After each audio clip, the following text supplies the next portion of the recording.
পৃথিবীতে তোমাদের চাইতে এমন একটা উত্তম জাতি আছে সাধারণ পাবলিকের চাইতে, যেই জাতির চাইতে ভালো আরেকটা জাতি হতে পারে না। কথাটা বলতেছেন কে? আল্লাহ বলতেছেন। কাজেই আল্লাহর এই কথা কারো যদি মানতে কষ্ট হয়, চুপ থাকবা। বিরুদ্ধচারণ করবার কারো কোনো অধিকার নাই। নামাজ যেমন পড়ো নাই তুমি বেঈমান হও নাই, নামাজের বিরুদ্ধচারণ করে যেমন বেঈমান হয়ে যায়, ঠিক তেমনি ভাবে আল্লাহর এই কথা তুমি বরদাস্ত না করতে পারলে চুপ থাকবে, কিন্তু তাদের বিরুদ্ধচারণ করবার কোনো অধিকার নাই। তো আল্লাহ বলতেছে এই জাতির মধ্যে সবচাইতে ভালো এবং উৎকৃষ্ট একটা জাতির নাম কি? আলেম সমাজ। কোন সমাজ? আলেম সমাজ। সেই উৎকৃষ্ট জাতির নাম কি? আলেম সমাজ। এই আলেমদেরকে পাবলিকের নিচে দিয়ে রাখবে। কার নিচে? পাবলিকের নিচে। আল্লাহ বাড়াইছে ইজ্জত, আপনারা নিয়ে নামাইছেন কই? নিচে।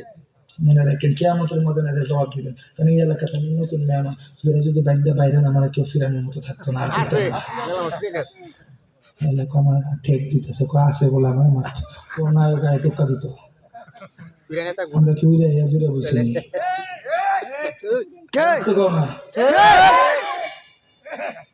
বাড়ি দূর হইতে পারে নাকি উড়ে জুড়ে বসে, কথা ঠিক নেই, কষ্ট লাগতেছে তাই ভাই কোনো মাঝে মাঝে ডানে বানো না গেলে ঘুমায় পড়ে, কথা ঠিক না বেশি।